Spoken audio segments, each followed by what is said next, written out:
Good morning. This is Laurie with 88 Angels.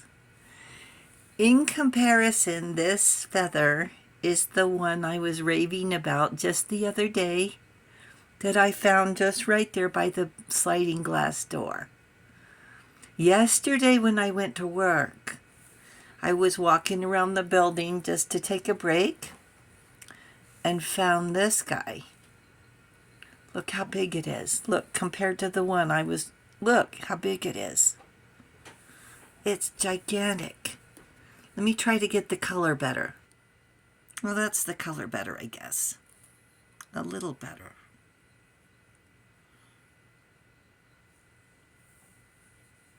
The angels are with us.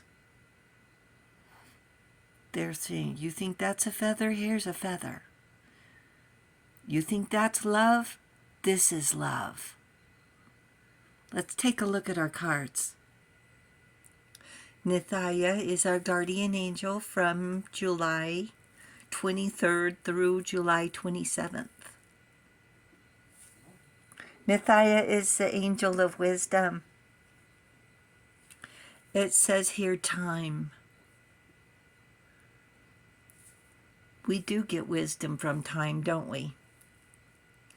And the magician. Okay, there's a message that... One second. So when the angels ask me to be your messenger, they want you to especially know that you're not alone. That other people have gone through these things. We've gone through them ourselves. It's happened to your neighbor. It's happening to you. So these messages are to clarify our feelings, to sort through what other people are telling us, and to be able to have clarity. So Nithaya is the generous God, spiritual wisdom and magic, helps one gain wisdom and discover hidden secrets. The message today is about the Nine of Swords. This person, it's clearly in the middle of the night. And each of these swords is a thought, a feeling.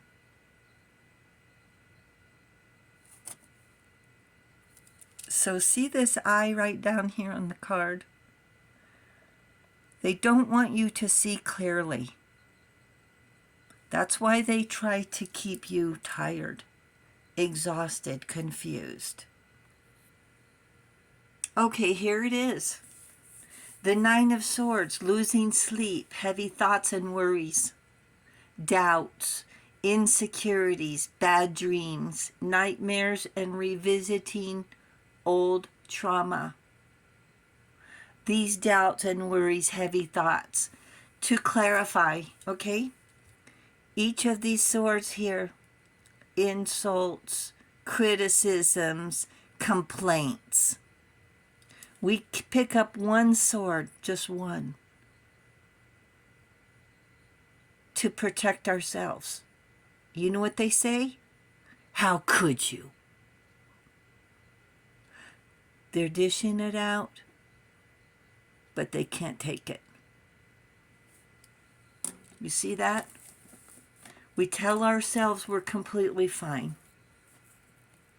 We tell ourselves we don't care anymore. We put a smile on our face, which is a step in the right direction. But love doesn't operate on an on and off switch.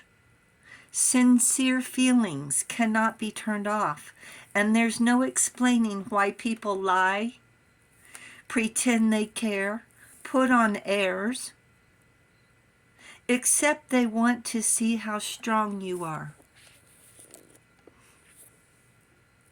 They want to use your blessings. And when you're not so easily manipulated, they bail out. That would be early on. Or expect you to float them until they get tired of their video games. They made all the promises hoping you would let down your guard. And when you do, they stop giving and start taking. Like this, the snap of a finger. They'll change directions on a dime. Because you are the prize. Once they feel they have the prize, that's it for them. They're along for the ride. You're the keeper. They're banking on your goodwill. When they're along for the ride, they don't have to do anything. Selfish users. They'll do their best to trap us, move out of state, cut off our friends, say they don't like our parents, our family, our friends. Laying guilt trips, criticizing. They're expert manipulators. You think, if only I made this one change, if only this other one thing I do, then they'll be happy. Then we'll live a happy life.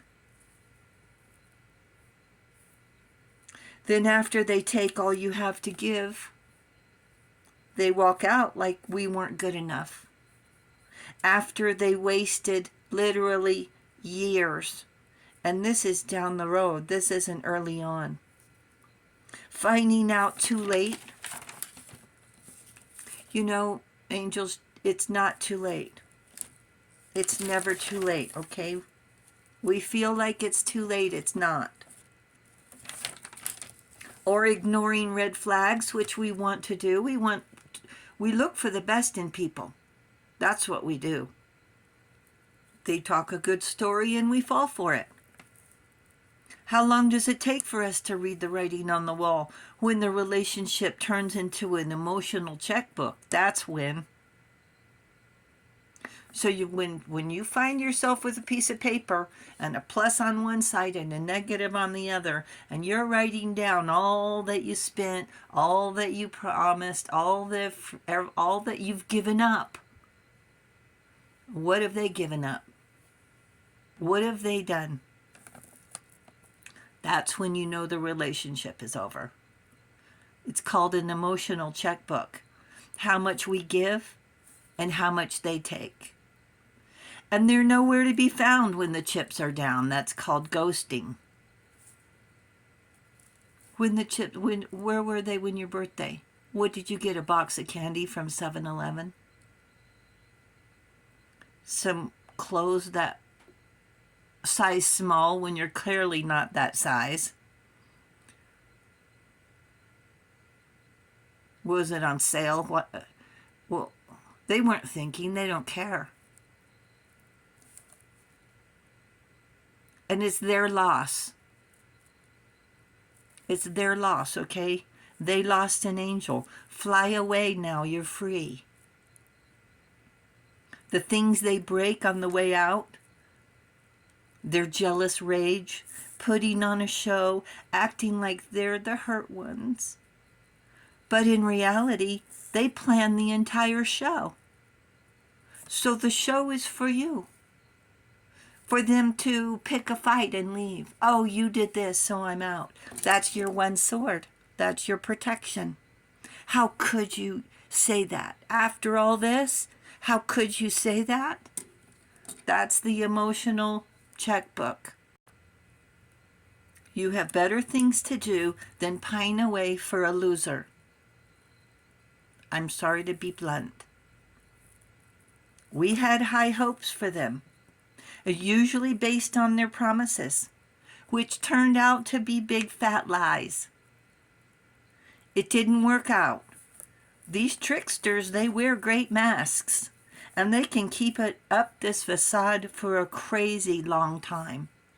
Some of them break the mask on the wedding night. So once they have you, they're done. And they don't have to be nice anymore. They don't like it. They're shallow people, if not hollow. It's that after we start feeling slighted, we pull back our magic. And chances are we felt their cold shoulder longer than we care to admit, and that's okay. That's your protection. You protect your feelings. How did we get mixed up in this? And again, the angels are tapping me on the shoulder saying, this is the message. We've been there. I've been there. Your neighbors have been there. Your friends have been there. If you're there right now, this message is for clarity. In the back of your mind, you already have a plan. Follow through. I was told they picked me up out of the garbage and would be nothing without them. How about that? It was all I could do not to laugh. The arrogance. And when we don't say, oh, I'm so sorry you feel like that. Oh, blah, blah, blah. You know how we do when something significant happens. We're sympathetic. We're empathetic. And when we turn it off, when the faucet gets turned off and we're done with it, what do they say? Get out. Okay, I left. Just like that. Why would we stay when we're not wanted? Angels are sad you're losing sleep. Angels are sad that you're going through this. That's why this message is so important. Go where you're treated your worth, your value, where you're respected and appreciated. And if you have to be alone for a while, so be it.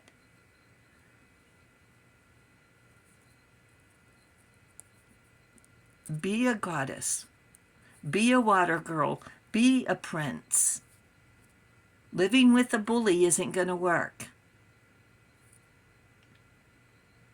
Get some rest if you can, because what I went through, getting yelled and screamed at all night, because I didn't what?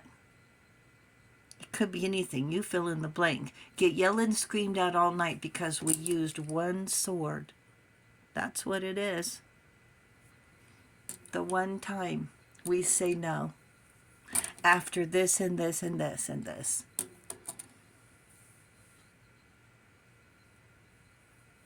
They want you to be their parent, I guess. I don't know. They act like children throwing tantrums. And the angels say, don't fight with children. You will gain wisdom with time. In the meanwhile, do the best you can, okay? Be safe. And thank you very much for hitting the subscribe button, listening to these videos, trying to understand these messages, because this one's heavy. And so thank you again for hitting the subscribe button. You guys are awesome. You make a difference every day. In your life, on this channel, you make a difference. And life is too short to live with a bully. So, thank you very much, and I'll talk to you soon. I love you. Bye.